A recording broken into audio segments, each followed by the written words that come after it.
Olá, ouvinte das rádios universitárias FM 99.9 MHz e Paulo Freire AM 820 kHz. E você que nos acompanha pela transmissão ao vivo no Facebook. No dia 29 de dezembro, o hospital em Wuhan, na China, comunicou que 4 pessoas que haviam trabalhado no mercado popular de Huanan foram internados com um quadro grave de pneumonia. No dia 30 de janeiro já deste ano, 2020, a Organização Mundial da Saúde, a OMS, declarou que o surto da doença pelo novo coronavírus constitui emergência de saúde pública de importância internacional, o mais alto nível de alerta da. E no dia 11 de março, no dia em que a OMS caracterizou a Covid-19 como uma pandemia, o Saúde é o Tema falou pela primeira vez sobre o novo coronavírus. O que mudou desde o início da pandemia? O que sabemos agora sobre a Covid-19 que não sabíamos há 3 meses atrás? Eu sou Danilo Melo, estudante de jornalismo da UFPE, e estarei hoje com vocês nesta série especial do Saúde é o Tema sobre a pandemia do novo coronavírus. Enquanto durarem as recomendações de distanciamento físico, vamos realizar o programa remotamente de casa. Lembrando que, além de transmitida nas rádios universitárias FM e AM da UFPE e também pelo Facebook, essa edição também sai como formato podcast. Você pode procurar nas suas plataformas de preferência. É só procurar por Saúde é o Tema Coronavírus para encontrar o podcast. Nesta sexta edição do Saúde é o Tema, especial coronavírus, sobre o balanço de 3 meses da pandemia no Brasil, vamos conversar com a médica epidemiologista, professora da Faculdade de Ciências Médicas da Universidade de Pernambuco e pesquisadora da Fiocruz Pernambuco, Ana Brito. Olá, Ana, muito obrigado pela sua disposição de participar com a gente. Olá, Danilo, muito obrigada. Bom dia, boa tarde, boa noite aos ouvintes da Rádio Universitária 99 FM e da Rádio Paulo Freire. Eu agradeço a possibilidade de estar aqui dividindo esse programa com a brilhante Lívia e mediado por você, Danilo. Obrigada. A gente é que agradece. E agora que você falou também, nós convidamos a sanitarista e professora do curso de saúde coletiva da UFPE, Lívia Souza. Muito bem, muito obrigado, Lívia, por participar com a gente. Danilo, eu que agradeço a oportunidade, né? Agradeço estar por aqui. E eu que tenho a honra, meu Deus do céu, de dividir esse programa com a professora Ana Brito, né? Uma mestre para a gente, uma referência no tema. Então, estou aqui, acho que mais para aprender do que para falar com ela aqui. Uhum. Bem, a primeira morte registrada pela Covid-19 aconteceu no dia 11 de janeiro de 2020. Já o primeiro caso no Brasil ocorreu no dia 26 de fevereiro, em São Paulo. Um homem de 62 anos que tinha viajado da Itália e foi contaminado. Desde então, a doença se espalhou no Brasil. Até ontem, dia 2 de junho de 2020, de acordo com o boletim do governo federal, são 31.199 mortes, 555.383 casos confirmados e 223.638 recuperados, menos da metade. O que eu quero chegar no ponto epidemiológico divulgados pelo Observatório da Covid-19 da UFPE, certo? O que aconteceu para chegarmos nesses números? Eu acho que a primeira coisa que a gente precisa entender é que, quando a gente fala dos dados da Covid no Brasil, por mais assustadores que pareçam, né, a gente já passa de 500 mil de casos, de mais de 31 mil óbitos, mas apesar desse número ser assustador, ele certamente está subestimado. Eu acho que essa é uma questão fundamental de se entender, é uma doença com alta transmissão, alta capacidade de transmissão, e como o Brasil fez a opção por insuficiência de testes e uma insuficiência de política pública para isso, de não conseguir fazer testagem em massa, esses números, por mais assustadores que pareçam, eles são subestimados. Eu acho que essa é uma questão importante para a gente partir de ponto de partida da conversa. Sim. Infelizmente, nós já ultrapassamos tanto a Itália quanto a China no número de casos da doença. Ana, existe alguma explicação para o coronavírus ter se espalhado tão rápido aqui em território nacional? Assim, o Brasil hoje já detém 500 mil dos 6 milhões de casos notificados no mundo inteiro. Então, isso assim, considerando que nossa população é bem inferior à população, é menos acho que de 1% da população do mundo, e nós temos 7 bilhões de habitantes, e nós somos 200 e poucos milhões de habitantes, isso por si só, mesmo considerando que nós trabalhamos com dados subestimados, porque nós trabalhamos sem teste, mas assim, só fazendo um pouco de correção, a própria OMS, ela optou por uma definição de caso muito específica. Então, ela optou por uma definição de caso que necessita de uma confirmação etiológica do vírus. E isso, primeiro, é um absurdo, porque nenhuma epidemia e nenhuma doença de transmissão pessoa a pessoa, ou mesmo com vetor, ela se sustenta ou ela só é representada pelos casos com confirmação laboratorial. Até porque o laboratório, ele também tem uma dificuldade, porque depende da fase que você está fazendo o teste, por mais específico que ele seja, como é o caso do teste biológico, a PCR conhecida, ela só vai dar positiva num determinado período da doença, ou com determinados tipos de fluidos orgânicos, se for num período mais tardio. Então, assim, mesmo assim, o mundo, ele vive com, a gente está mais ou menos balizando com a maioria dos países, pelo menos com a maioria dos países mais populosos, como é o caso dos Estados Unidos, né, que tem feito pouquíssimos testes também. Eles não fazem teste como a Coreia fez, como o Japão fez, como a Finlândia fez e como a Nova Zelândia fez, que são países bem menos populosos, não é isso? Então, assim, só para a gente balizar essa questão. Então, ter 500 mil de casos, de 6 milhões, é um desastre sem precedentes. E ter desses 30 mil óbitos, eu não sei nem qual foi a guerra que matou 30 mil pessoas, mas enfim, talvez fosse a ditadura militar se esse inominável presidente da República fosse o presidente, porque ele disse que precisaria matar 30 mil, mas não chegou a tanto. E ele também não era, naquela época, o mandatário do país, né? Então, assim, isso realmente reflete o que nós dizíamos no dia 18 de março. Portanto, 7 dias depois que a Organização Mundial da Saúde decretou como uma pandemia e uma ameaça sanitária mundial, tá entendendo? Nós pontuamos para um determinado jornal do Estado, com a jornalista, que inclusive é uma doutoranda em saúde pública, de que Pernambuco precisaria realmente adotar medidas de isolamento restrito, tá? Porque era a única forma que a gente tinha de deter, porque certamente a epidemia ela sairia dos andares superiores dos apartamentos, das coberturas de onde ela chegou, porque nós chegamos, a epidemia chegou por nós a partir da classe alta, e que ela desceria para as garagens dos prédios. Garagem significava exatamente a disseminação pela população mais pobre então nós pautamos a questão da intensa e grave desigualdade social que nós temos, particularmente no Nordeste brasileiro. Isso há 4 meses atrás, está entendendo? 3 meses atrás.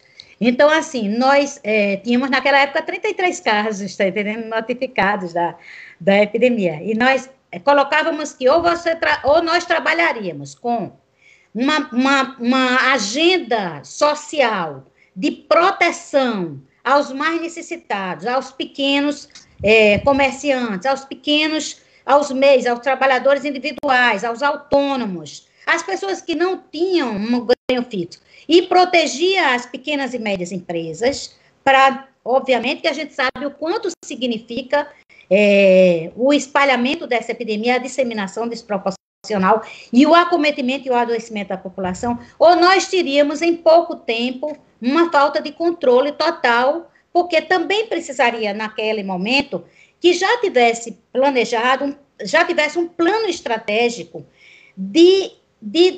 já que não tínhamos teste em quantidade, de isolamento domiciliar com monitoramento da atenção primária de saúde e com estruturas intermediárias de atenção. Não adiantava, não é que a gente seja contra, mas não precisávamos focar apenas em hospitais de campanha, apenas em um atendimento hospitalocêntrico, porque também nenhuma epidemia se controla só com hospital.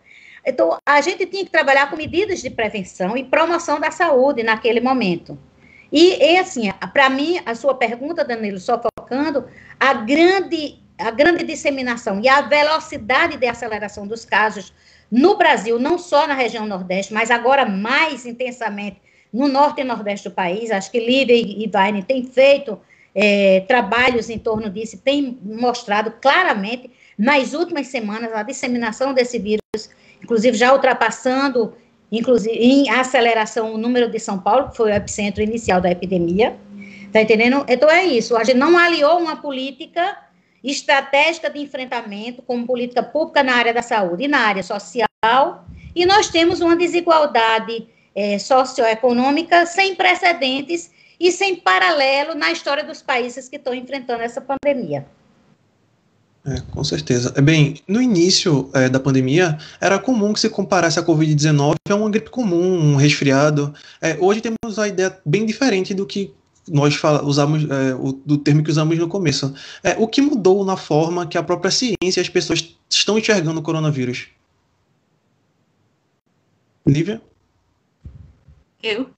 Não, veja, eu acho que primeiro a doença é uma doença nova, e aí ela vai revelando com o tempo a magnitude dela, né? Inicialmente tinha essa ideia de que era uma doença mais leve, uma infecção respiratória mais leve, entretanto, com o passar do tempo, foi se mostrando a gravidade, a capacidade dessa doença, o alto potencial de infectividade dessa doença, né, de transmissão da doença, a rapidez do que ela se transmitia. Eu não sou médica, mas o que alguns estudos mostram é que uma síndrome respiratória, né, uma doença gripal, ela transmite pessoa a pessoa em torno de 1, e essa doença, ela infecta de 3 a 4 pessoas, então, o que mostrava um alto grau de infectividade da doença, seguido da capacidade de gerar óbitos, né? Essa doença, ela tem uma letalidade que no começo foi subestimada, e com o passar do tempo ela foi se mostrando altamente grave, né? Então, assim, a gente tem hoje uma letalidade que está no Brasil em torno de 6%, o que é uma letalidade importante. Então, não é uma gripezinha, não é uma doença leve, é uma doença grave, que ataca frontalmente os sistemas de saúde, que colapsa os sistemas de saúde. Então, acho que essa é uma questão fundamental. É a rapidez de propagação dessa doença, a velocidade de propagação dessa doença é um agravante sério dessa doença. A capacidade que ela tem de gerar óbitos, principalmente em pessoas com comorbidade, idosos, mas não só. A gente tem registro de pessoas saudáveis, jovens, que estão falecendo, o que mostra que a gente ainda sabe pouco, pelo menos é o que dá a entender que a ciência ainda sabe pouco do mecanismo da doença, e eu acho que essas são questões importantes para a gente respeitar, né, e tratar com seriedade essa epidemia.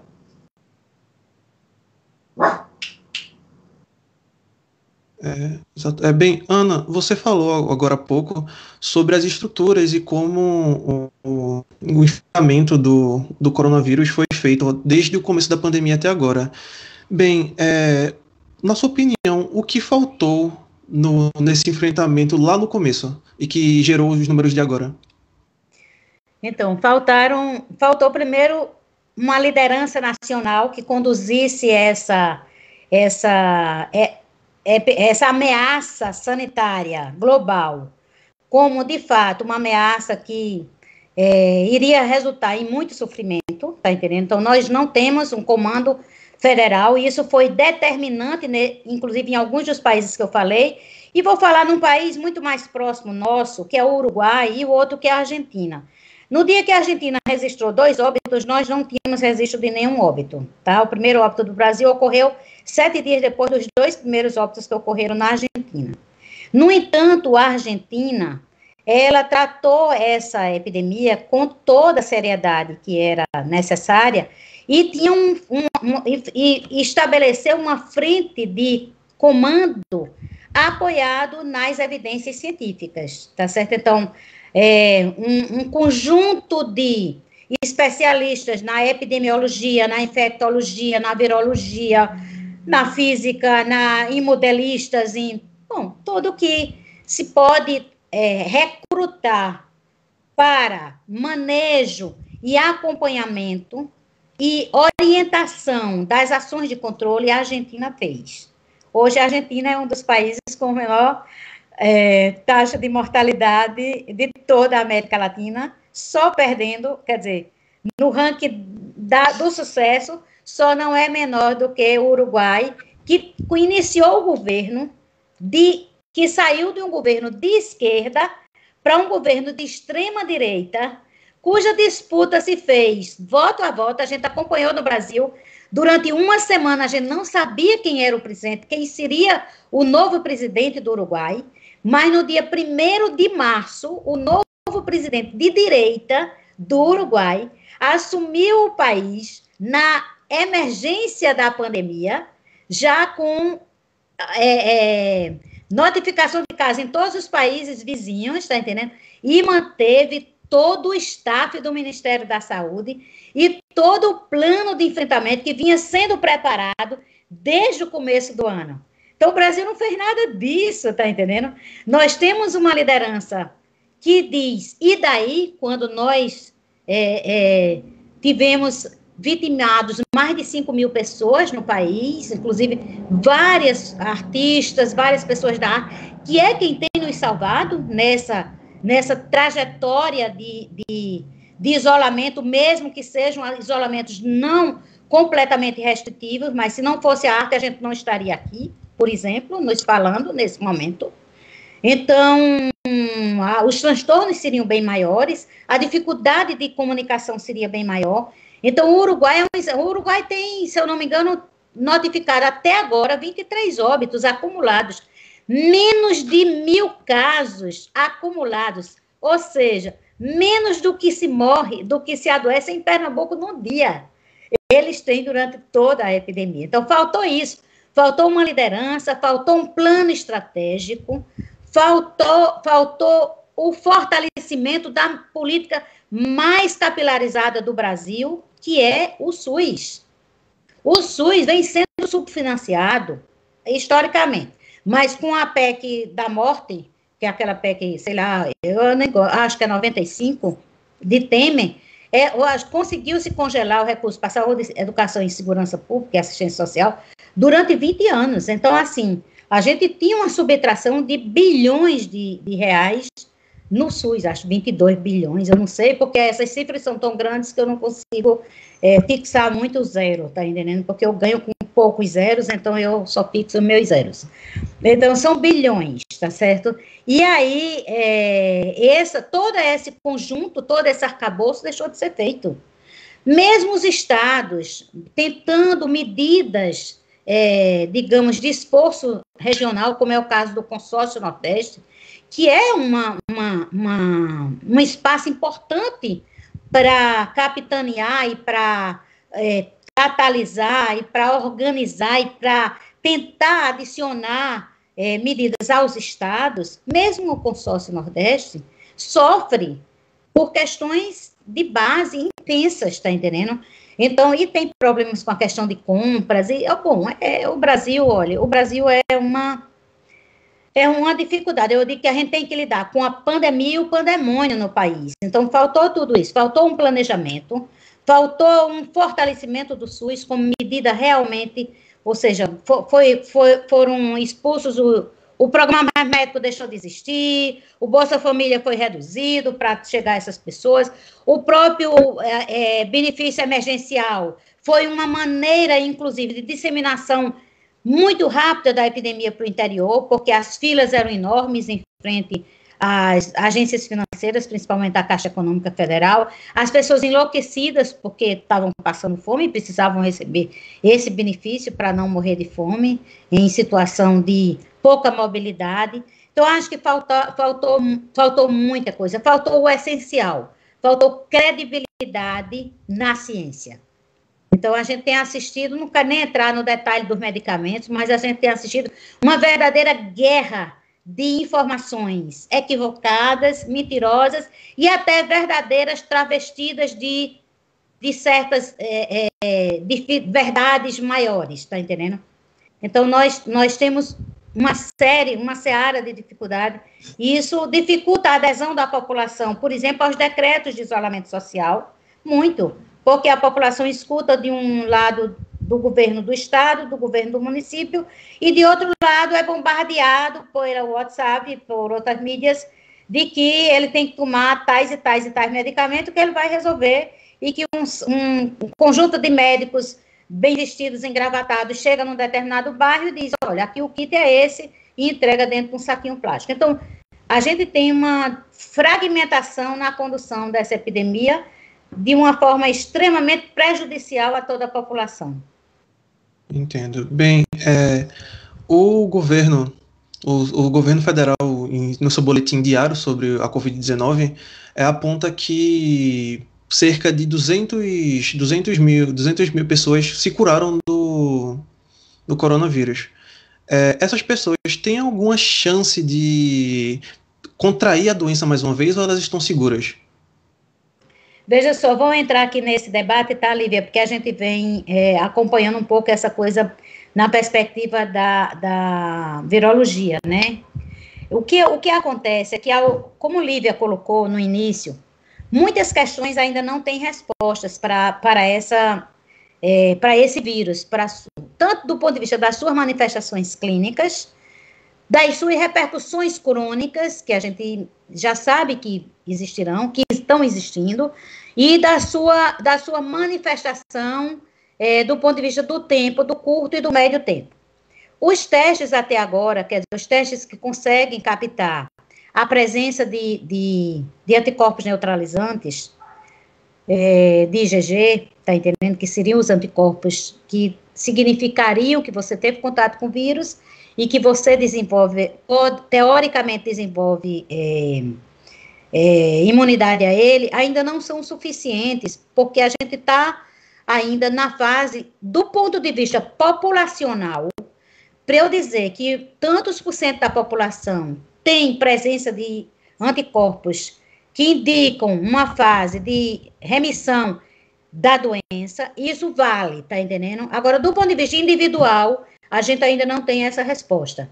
Então, as pessoas que cura, entre aspas, de uma infecção de coronavírus, primeiro a gente não sabe.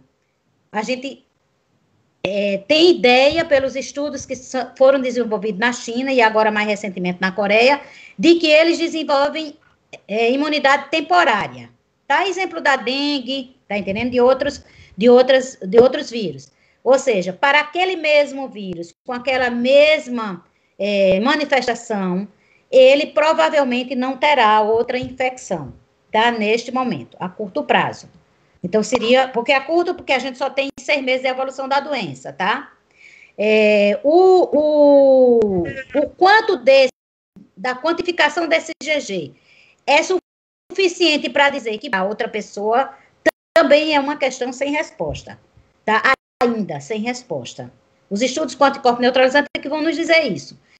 Então, eu não sei se esse vírus ele poderá permanecer em fluidos orgânicos por mais tempo, dado que o vírus ele fica no interior das células, mas com capacidade infectiva a gente não sabe.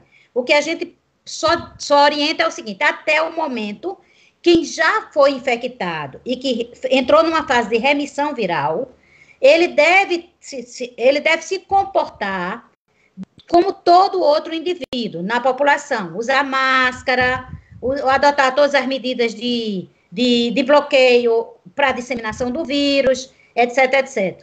Eu, inclusive, recomendaria para os casais, mesmo que os dois tiveram o vírus, ou se um só deles teve o vírus, usem camisinha em todas as relações sexuais, porque geralmente as secreções sexuais, por exemplo, no caso da Zika, foi a secreção que mais demorou a eliminar o vírus, tá certo? Em torno de 7 meses, as pessoas permaneceram com vírus nessas secreções. O que não quer dizer, pelo tipo de teste que a gente faz, mesmo o teste biológico, de que este vírus tenha capacidade infectante. É essa questão que eu queria frisar. A ciência não responde ainda, porque os testes que a gente dispõe, eles não são capazes de identificar o vírus completo. Eles trabalham com segmentos antigênicos, tá entendendo? Então, eu ter um RT-PCR positivo 2 meses depois, não quer dizer que eu estou com uma nova infecção, tá entendendo? Isso quer dizer que eu posso estar exatamente com uma cicatriz sorológica ou uma cicatriz antigênica de partícula do vírus, Tá certo? Então, essas respostas ainda não estão dadas, mas, em tese, as pessoas que tiveram a manifestação, que entraram em remissão, eles estão imunes para uma nova infecção nesta atual epidemia, nesta atual onda epidêmica, tá? Agora, se ele é infectivo ou não, a gente torce para que não seja, mas que todas as medidas de proteção em relação ao outro e a si próprio devam ser tomadas. Eu não sei se ficou Importante claro. sempre se proteger, certo? Ficou claro, tem sim. sempre que se proteger. Bem, a OMS afirma que o Brasil ainda não atingiu o pico da curva de contaminação. Mesmo assim, alguns estados brasileiros planejam a reabertura do mercado econômico, comércios e coisas afins. As pessoas têm medo de pegar a doença ao mesmo tempo que precisam trabalhar para sobreviver. Essa situação é difícil, não é uma decisão individual, porque envolve questões de política pública. Bem, como deveríamos encaminhar essa questão? Lívia. Eu acho que primeiro entender de ponto de partida que é falsa essa dicotomia entre saúde e economia. Nesse momento, é papel do Estado brasileiro, como tem sido o papel de todos os estados no mundo, né? Os países no mundo estão adotando esse tipo de agenda. É papel do Estado brasileiro adotar medidas econômicas que protejam os indivíduos. Então, para que as pessoas façam adesão ao isolamento, é preciso um conjunto de políticas públicas que garanta a sobrevivência das pessoas. A gente está vendo aí que o auxílio financeiro, ele tem muita dificuldade de sair. A gente assistiu um conjunto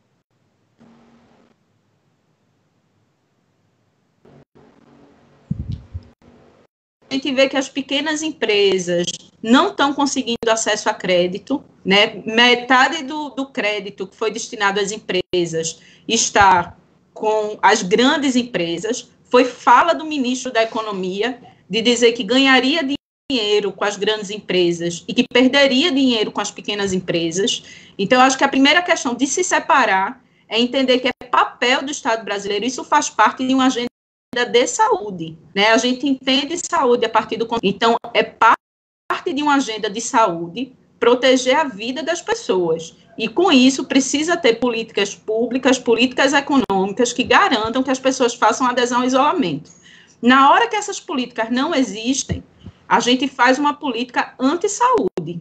Então, essa pressão de mercado, de reabrir os mercados, de reabrir a economia, de voltar às atividades econômicas, ela é fruto, ela é resultado e produto da opção política do governo federal de desmerecer, né, de não acreditar e não coordenar o processo de isolamento social, de não entender o isolamento como agenda importante e com a principal medida que a gente tem hoje.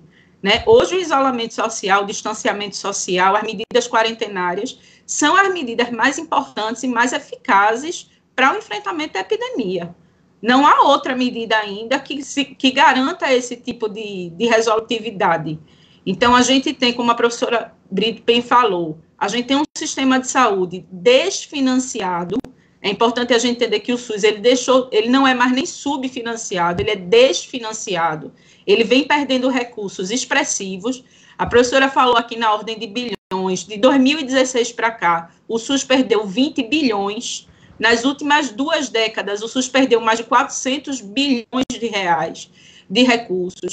A gente tem mudanças estruturais no SUS, na atenção básica que foi alterada, bloco de financiamento que foi mudado, tudo isso impacta na saúde da população. Então, eu entendo como absurda essa opção de reabrir mercado, reabrir economia, afrouxar medidas de isolamento, no momento que a gente tem 2 graves situações.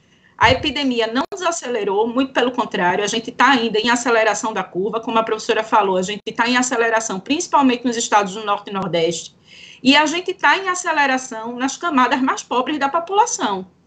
Essa doença está chegando com mais velocidade e com mais agressividade nas camadas mais pobres. Se a gente analisa o recorte de óbitos, por exemplo, a mortalidade está muito maior nas populações mais pobres, quando comparadas às populações mais abastadas.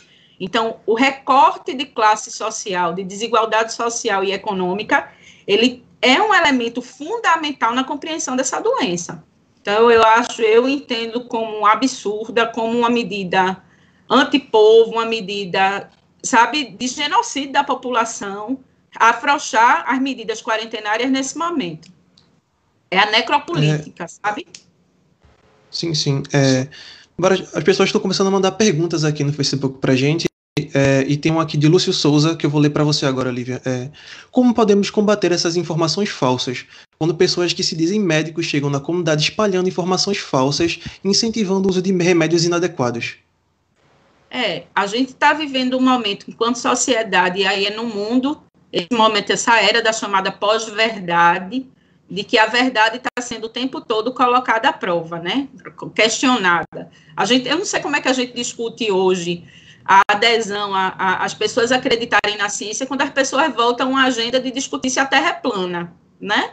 Então, se a agenda é muito consolidada, como que a Terra é redonda, a gente não considera mais, as pessoas estão em movimento anti-vacina de que a Terra é plana, quem dirá nesse conjunto de informações que a gente tem em relação à epidemia, que foi aí, né, contaminada pelo debate político, e aí quando eu digo político é com P minúsculo, é uma política rasteira, miúda, pequena, sabe?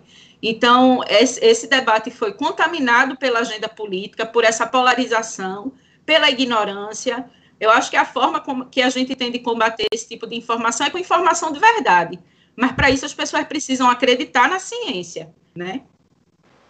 E aí, só complementando, que eu acho que Lívia foi perfeita nas colocações dela, a questão da desigualdade na expressão da doença, só pegando o dado de Pernambuco, que é bem interessante.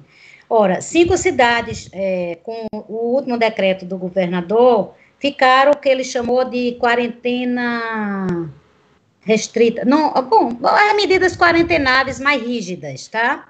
Porque as pessoas têm medo da palavra lockdown, tudo bem, não tem problema. Ela pode se expressar de acordo com cada realidade, eu concordo com isso.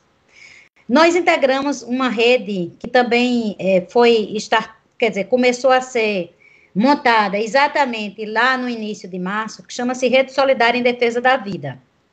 É uma rede formada por vários pesquisadores, defensores públicos, defensores dos direitos humanos, pessoas que trabalham nas organizações não governamentais, para pensarmos como a sociedade poderia estar representada por um conjunto de pessoas que voluntariamente se voluntariza a discutir, porque tem um acúmulo de conhecimento, porque tem acompanhado as questões em vários campos, nas populações mais vulneráveis, etc, etc. Então, nós discutimos nessa rede exatamente a questão da necessidade que Recife tinha, naquele momento de ultraaceleração de casos, de instituir realmente medidas de isolamento mais restritas. E realmente coincidiu com o decreto do governo do estado, que foi, se eu não me engano, 11 de maio, né? Ele coloca os serviços essenciais no dia 14 de maio, faz um aditivo ao decreto. E que esse decreto, ele vinha exatamente na tentativa de frear, principalmente, de dar o sistema de saúde e conseguir dar resposta, completamente colapsado, uma fila de pessoas esperando um leito de UTI ou um leito especializado, de mais de 400 pessoas por dia, com a regulação completamente estrangulada, com as UPAs completamente lotadas, com os leitos públicos de UTI também completamente lotados, etc, etc. É tanto que a gente também encampou a campanha nacional de Vidas Iguais, lista única para leitos de UTI, tá? Para leitos especializados. E, de fato, quando a gente observa os dados, até a semana passada, foi quando a gente analisou no sábado, existe uma tendência, não vou falar na palavra tendência, mas existe uma visualização para os dados do Recife de uma aparente redução do número de casos, que é o que impacta mais rapidamente, né, isso? As medidas, elas vão impactando. Quando você reduz a mobilidade, reduz a aglomeração, você vai primeiro reduzir a ocorrência de novos casos. Os óbitos vêm depois, porque a doença, ela se prolonga por alguns dias até que resulte no estado de óbito, né? Quer dizer, no estágio final da gravidade da doença. E isso levou, eu tenho a impressão, que o governo do estado a decidir que, a partir de segunda-feira, antes de ontem, a relaxar novamente, quer dizer, voltar ao Recife e os outros municípios da região metropolitana, assumindo que estava havendo uma desaceleração do número de casos. Gente, não dá para, sem teste, você dizer que está desacelerando. Para fila de necessidade de leitos de UTI, mesmo que tenha reduzido de 400 para 100, mas são 100 pessoas que ainda estão lutando por um respirador. Isso traduz-se assim. São 100 pessoas que estão lutando por um respirador, em fila, em lista. Aí eu peguei só os óbitos de Pernambuco e comparei com os óbitos do Recife. Só isso. Óbitos acumulados de Pernambuco, 3.000 óbitos até ontem, ou antes de ontem. Recife, 1.000 óbitos, tá certo? O número de casos de Pernambuco, 34.000 casos. Recife, 16.000 casos, 15.000, sei lá, Lívia me corrija, mas mais ou menos metade. Ora, se nós temos no Recife metade dos casos que o Pernambuco tem, eu esperaria que nós tivéssemos metade dos óbitos. Se isso não tivesse um outro indicador. Mas só o fato de não residir no Recife, veja que desigualdade nós temos internamente. Só o fato de não residir no Recife adiciona 3 vezes o risco de morte por Covid, com os dados oficiais. Eu não estou fazendo projeção, não estou. Se Recife tem 1.000 óbitos em 3.000 e tem metade dos casos, ou seja, a chance de uma pessoa que reside no Recife de fazer uma forma grave e vir a morrer por Covid é 3 vezes maior do que se ele residir em qualquer outro município do estado. Então, veja, gente, que a desigualdade, ela se reflete em várias questões. Na questão da distribuição por bairro, na questão da distribuição, inclusive por território, é diminuição de acesso a leitos especializados. Então, essa epidemia, ela exige um conjunto de ações que vão desde a atenção primária, desde as formas de você trabalhar com falta de abastecimento de água para lavar mãos, falta do sabão, falta de tudo, até a questão do leite especializado. É bastante complexo e exige uma atuação complexa e dinâmica. Ela tem que ser revisada diariamente. Nós tivemos a oportunidade de participar de uma reunião do Conselho Regional de Medicina, onde eles estavam argumentos para, como representante da rede, argumentos para abrir as eletivas, porque tem uma pressão de todos os lados, né, da economia, como Lívia colocou. Nós sabemos que é muito complexo, mas... e aí nós dissemos, olha, se você não tiver um segmento de olhar os dados por pelo menos 2 semanas epidemiológicas, você não está fazendo nada. Porque, olha, se eu tenho um período de incubação que pode chegar até 15 dias, em, no mínimo 10 dias, eu vou ter impacto sobre quer dizer, essa medida, ela vai impactar mais tardiamente. A gente não espera... Talvez isso não se constitua uma tendência, talvez se constitua a manutenção de um platô, que é tudo que a gente queria no primeiro momento, achatamento da tal da curva, para dar tempo do sistema de saúde recuperar e poder ofertar leitos, de forma que as pessoas não venham a morrer por falta de um atendimento especializado para aqueles que fazem formas graves. Uhum. E você que nos acompanha pela transmissão ao vivo no Facebook, pode continuar mandando suas perguntas, compartilhando e curtindo.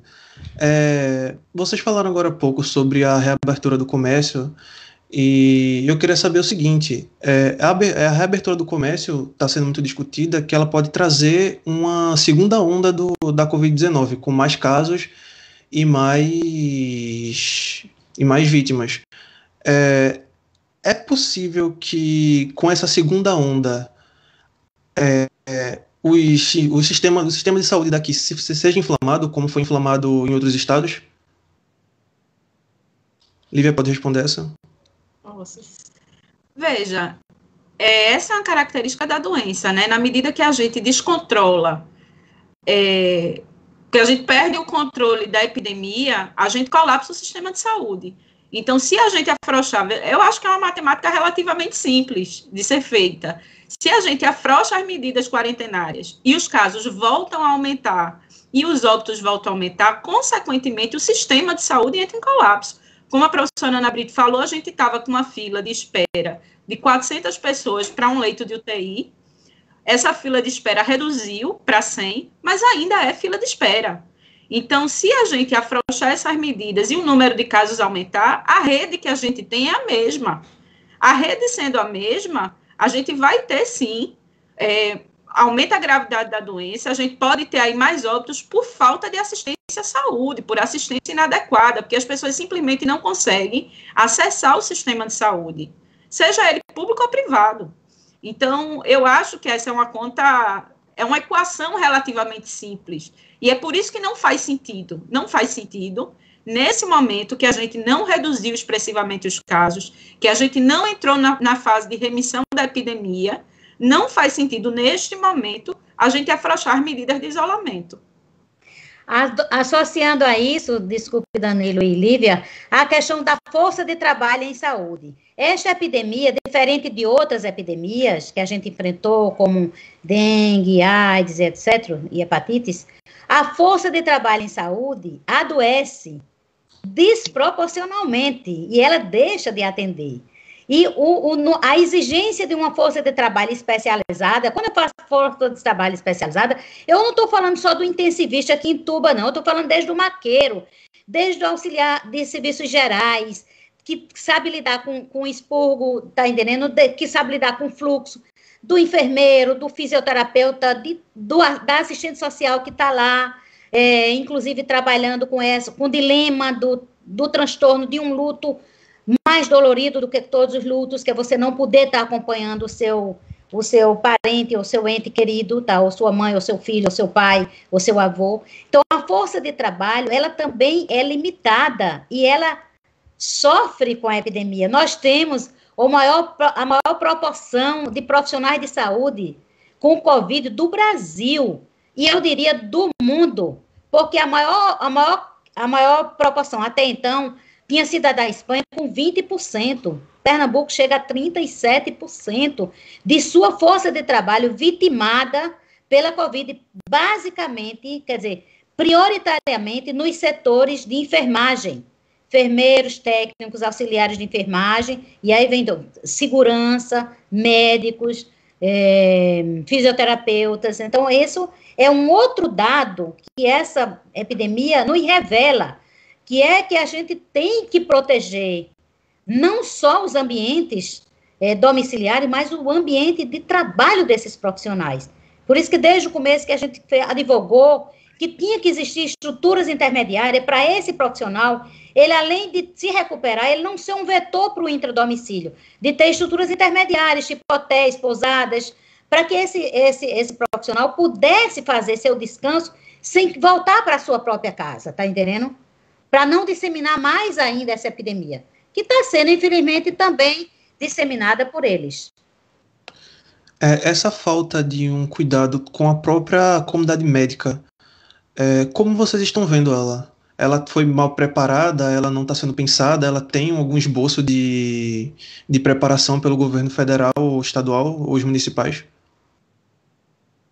Olha, eu acho, não sei se Lívia quer colocar, mas assim, do que a gente conhece da força de trabalho em saúde, eu acho que Pernambuco é um dos estados que tem uma força de trabalho extremamente qualificada, porque tem um polo de assistência grande, tem uma rede capilarizada do SUS extremamente robusta, tem unidades de saúde intermediária, tem cinturões de hospitais de emergência. Quer dizer, Pernambuco, historicamente, mesmo antes do SUS, que eu sou de antes do SUS, na rede de indigência, a gente já tinha uma força de distribuição da rede no estado muito grande, com as unidades de saúde, com os centros de saúde.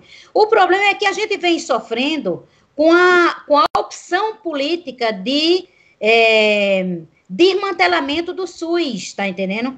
E essa epidemia pegou o estado, e os estados de uma maneira geral, em franco desmonte desse sistema público, com uma transferência de recursos para o sistema conveniado e privado muito grande, tá entendendo? Muito desproporcional, muito assimétrico. Mas eu acho que do ponto de vista da força de trabalho, a gente tem claro que nem para esse volume de casos que a gente está enfrentando, a gente teve que treinar muitas pessoas, os serviços treinaram muitas pessoas, mas eu acho que tinha um conjunto de profissionais que podia dar conta disso, cirurgião de cabeça e pescoço, anestesista, otorrino que trabalha com cirurgia, intensivista, infectologista, clínicos intensivistas, o pessoal da saúde da família também, que tem médico intensivista. Eu vi do modelo de Petrolina, foi um médico de saúde da família que montou todo o sistema de retaguarda intensiva naquele estado, graças a ter uma força universitária, a ter uma universidade. Então, acho que assim, também ao aumento das universidades, isso trouxe um certo alento na formação de recursos humanos, está entendendo? Agora, é que não se acompanhou de um planejamento estratégico com definições rápidas, inclusive de fortalecimento do treinamento dessas pessoas. Mas eu acho que não é por falta de treinamento, não é por falta, é por colapso mesmo do sistema e por a gente ter profissionais altamente qualificados tendo que se retirar deste fronte de trabalho por conta da própria doença. Esse é que é um fator, que é uma alavanca importante. Pernambuco tem uma característica de ter serviços, por exemplo, Recife, muito próximos e com alta mobilidade dos profissionais entre esses serviços. Então, mesmo o profissional que trabalha no setor público, ele trabalha no setor privado, ele trabalha no ambulatório especializado, ele trabalha, então no mesmo dia ele visita 3, 4 serviços, e se ele é um vetor, e se 85% da população infectada dissemina o vírus sem ter nenhum sintoma, ele é um potencializador desta disseminação. Sim, sim. No Saúde e o tema especial Coronavírus de hoje, estamos falando sobre o balanço de 3 meses da pandemia no Brasil. E para falar sobre isso, contamos com a participação da médica epidemiologista, professora da Faculdade de Ciências Médicas da Universidade de Pernambuco e pesquisadora da Fiocruz Pernambuco, Ana Brito. E também contamos com a sanitarista e professora do curso de Saúde Coletiva da UFPE, Lívia Souza. Enquanto durarem recomendações de distanciamento físico, vamos realizar o programa remotamente de casa. Eu tenho mais uma pergunta aqui para vocês. Vamos lá aqui. Antes da pandemia, o SUS nunca foi tão valorizado, principalmente pelas classes média e alta do Brasil. Hoje, um estudo realizado pela Agência Brasil, em parceria com o Ibope, mostrou que de 6 em cada 10 pessoas pertencentes a essas classes passaram a valorizar mais o próprio trabalho do SUS durante a pandemia. Qual a situação do SUS para enfrentar a pandemia? Ele realmente está preparado? Eu acho que Lívia pode responder isso. Eu acho que a gente falou um pouco, né, desse processo. A gente tem um sistema de saúde relativamente jovem, é um sistema de saúde que vai ser instituído a partir da década, exatamente a partir de 1990, né? Então, a gente tem um sistema de saúde relativamente jovem, mas que nasceu depois do que deveria e altamente desfinanciado, né, assim, sem recursos suficientes. Então, eu acho que essa é uma questão importante. A gente tem um sistema de saúde que se propõe, eu acho que faz muito, a gente somos suspeitas para falar, porque somos defensoras ferrenhas desse sistema, não abrimos mão do direito à saúde como um direito inalienável da vida humana, né, no Brasil. Então, a gente entende esse sistema como estratégico e fundamental. Países que não têm sistemas públicos universalistas certamente estão sofrendo muito mais com a epidemia.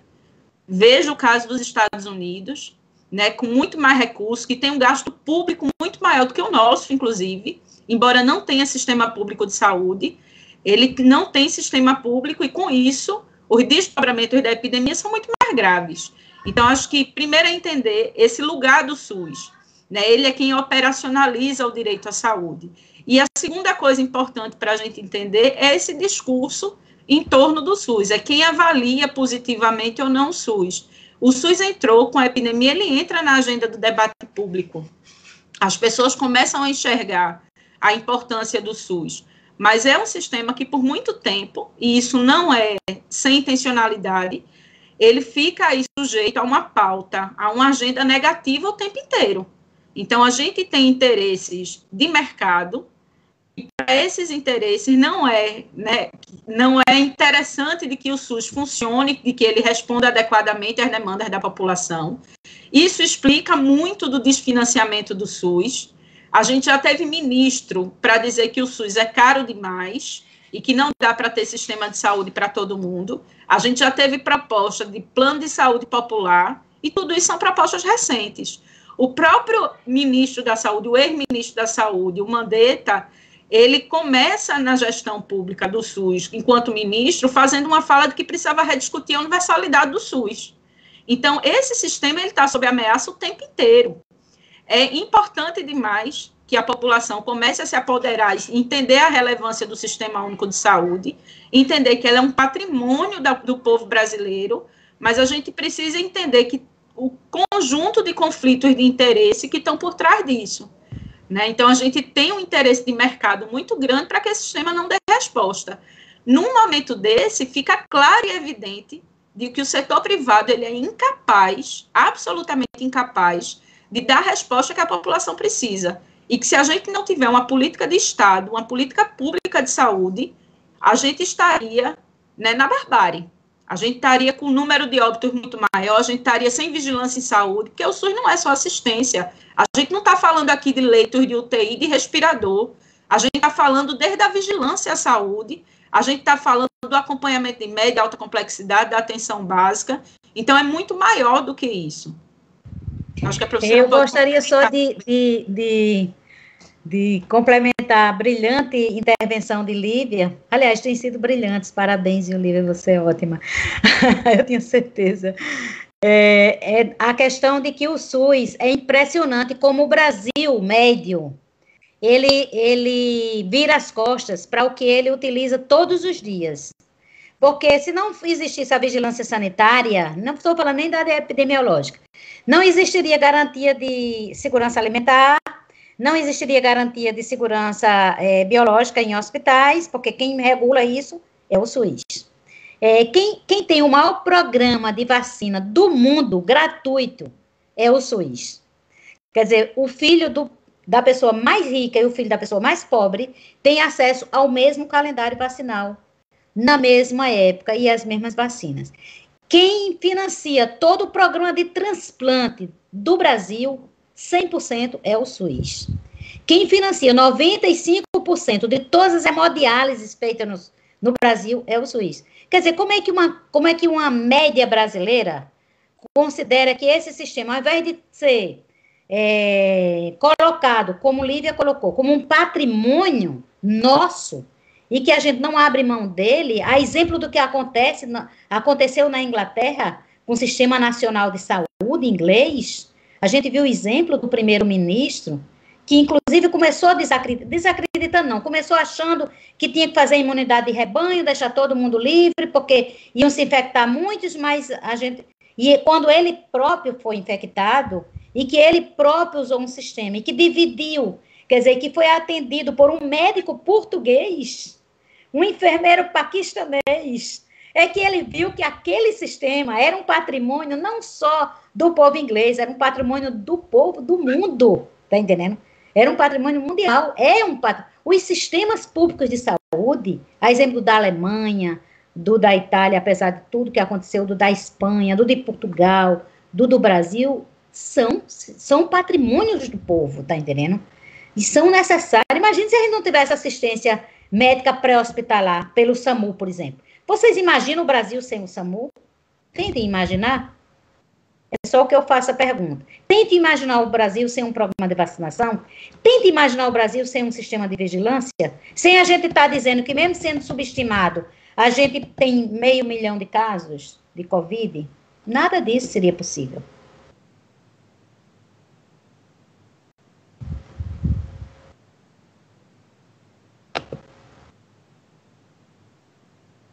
Teu microfone está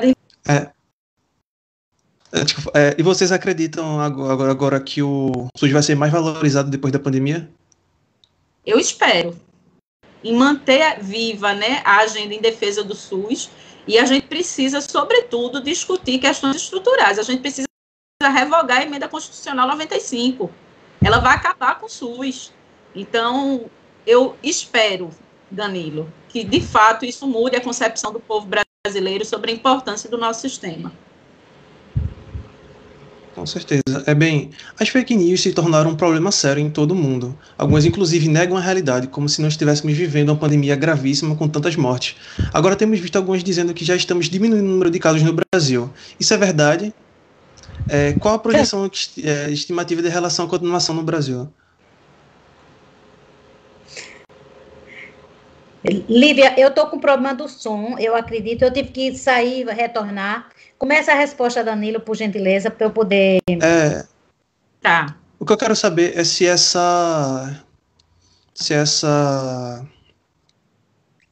esse número realmente está diminuindo, como o Arnaldo falando, não. e se existe uma projeção ou estimativa em relação à contaminação. Não, o número não está diminuindo, tá? O número de casos, ele está, pelo contrário, você tem uma aceleração de casos. Nas cidades, nos locais em que adotaram medidas mais restritivas, tem aparentemente mostrando realmente que as medidas mais restritivas de mobilidade da população, elas impactam sobre a Covid. Então, São Luís, Fortaleza, Recife, elas mostram realmente que tem uma tentativa de redução de casos, mas não está sustentada essa redução. E no Brasil, a gente tem uma aceleração, principalmente, como a gente já colocou no início, sobretudo agora, expressivamente nas regiões norte e nordeste do país. Eu acho que é importante entender que, quando a gente fala de desaceleração, a gente não está dizendo redução, né? Diminui a velocidade que está crescendo. Nessas cidades onde foram feitas as medidas quarentenárias, foram implantadas, a gente consegue um sucesso que é reduzir a velocidade de crescimento. Mas a curva, os dados epidemiológicos apontam para uma tendência ainda de crescimento da doença. Então, não há diminuição da doença. A gente só vai entrar na diminuição da doença quando efetivamente a curva reduzir, quando a gente entrar em remissão. E a gente não está nessa fase.